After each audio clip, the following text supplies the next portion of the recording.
Hey everybody, tonight I'm going to put together some prosciutto and mozzarella sliders on sourdough bread that I got at Publix grocery store. They make it fresh every day. I've sliced it up into small little medallion slices, and I've kept the pieces that were sliced together on the baguette close together so that they are all going to be proportionate in size.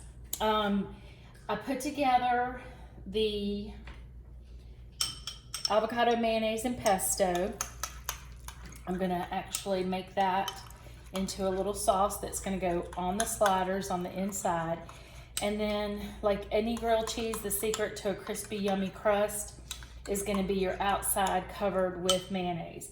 Now, I thought it was funny that I basically had both Hellmann's and Duke's on hand to do this recipe.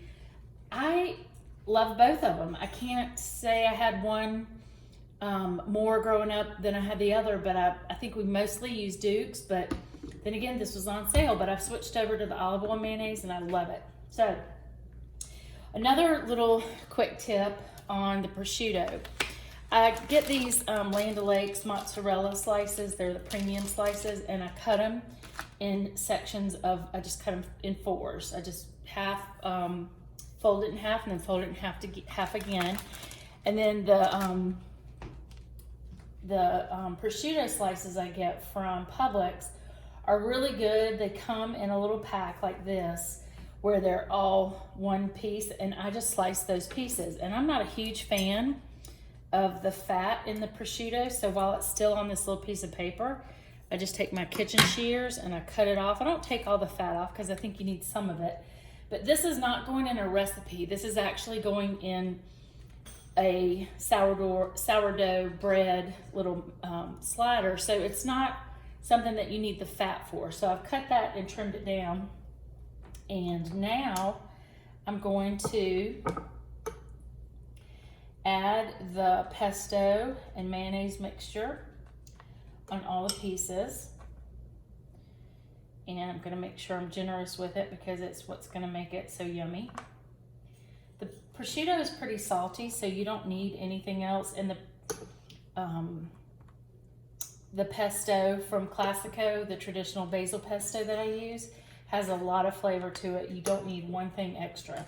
You don't need any seasoning, salt, pepper, nothing. So this is going to be, might be able to do it faster if I do it like this, which might be lots quicker. But stay with me. I'll show you what I do. I like it to be generous, so maybe that isn't the best way, but little assembly line here. I've mixed basil and mayonnaise for a lot of sandwiches. It's something I'd rather have than either just plain mustard or mayonnaise. And I could really literally have basil pesto every day. It's one of my favorite things in the world. So, tonight we're gonna have some soup, and then these are gonna be on the side. Take a little bit from here and stretch it. So I've got the soup that I cooked earlier, and it's kind of a brothy bean type recipe, and this crispy bread is gonna be perfect with it. It would be perfect with it just like this, without anything else on it, but because Josh and Gator are probably gonna want something a little more substantial to go with the soup that I made, I'm gonna go ahead and put these together. All right, so that's done. Get every little ounce. Oops, my dogs are trying to get outside so bad. The neighbors are having friends over, and they're so nosy, they want to go over there and sit at the fence and watch. All right, so now I'm going to compile the prosciutto on each of the little pieces of sourdough for each sandwich. Well, actually, you know what I'm going to do? I'm going to do cheese, prosciutto, and cheese. That's what I'm going to do. You just make it up as you go. Switch gears if you need to. It's your recipe. It's your dinner. It's your business, like Tabitha Brown says. So it's come to my attention that I clear my throat quite a bit. And I don't even know why I do it. I have allergies, but my girlfriend said the other day that she was gonna have a drinking game watching my videos, that every time that I cleared my throat, she's gonna take a sip. So there you have it. You don't notice things until you take yourself, and then it's like you notice everything. But I appreciate all the feedback and all the suggestions, and I'll do my best to not clear my throat as much. I don't know. Like I said, I don't even know how to do it. All right, so everything's compiled here. Looking pretty good. Now, the sandwiches are going to be put together like so. And then I'm going to put mayonnaise on the top and the bottom of each one of the sandwiches before I put them in the pan. And I've got a pan ready to go that is going to be able to probably do 5 or 6 at a time. And then I'll flip them over and make sure they get nice and crunchy, and then I'll serve them on the side with our soup. So I'll show you how it's gonna look when we're done, and hopefully it will be as delicious as it already seems. It smells so good, and I think all the flavors are gonna be great together. Okay, I've put the mayonnaise on both sides of the sliders, and I've got some butter in a ceramic pan that I'm getting ready to cook with. Make sure it's nice and heated well.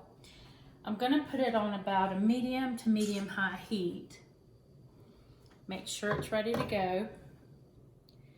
I don't like to soak the bread and the sandwiches in a pan that's not quite ready, because I think it makes it a little soggy, not crispy and crunchy on the outside of the bread.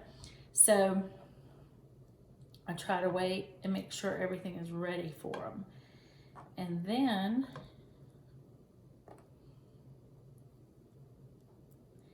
add the sliders on the pan.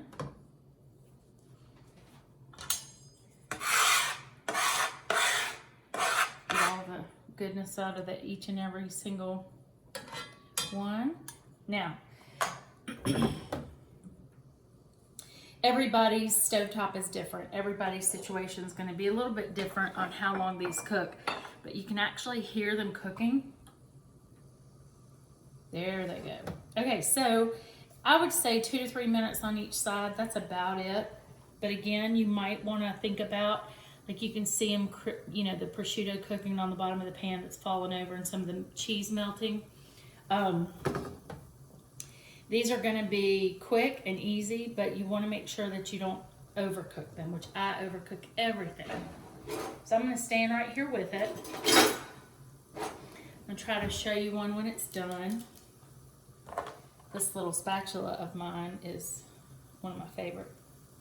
It's tiny, you can get in there. Maybe give you a progress report. Oh yeah. The mayonnaise that cooks these up at the bottom on each side of the bread just gives it the best taste. I know that you guys probably use butter on your grilled cheese and on your bread when you make sandwiches, but mayonnaise is a great option too. Just stirring up our soup. It's cooking over here right beside the saute pan. It's taking all of my self-control not to add anything else to these, because I always want to add a little Parmesan cheese to the bread to cook it on top, or either some kind of salt and pepper combination, but really the pesto has everything that you need. All right, so these are going to cook up for a little bit longer, and we'll make sure that they don't burn, and we'll flip them in just a minute.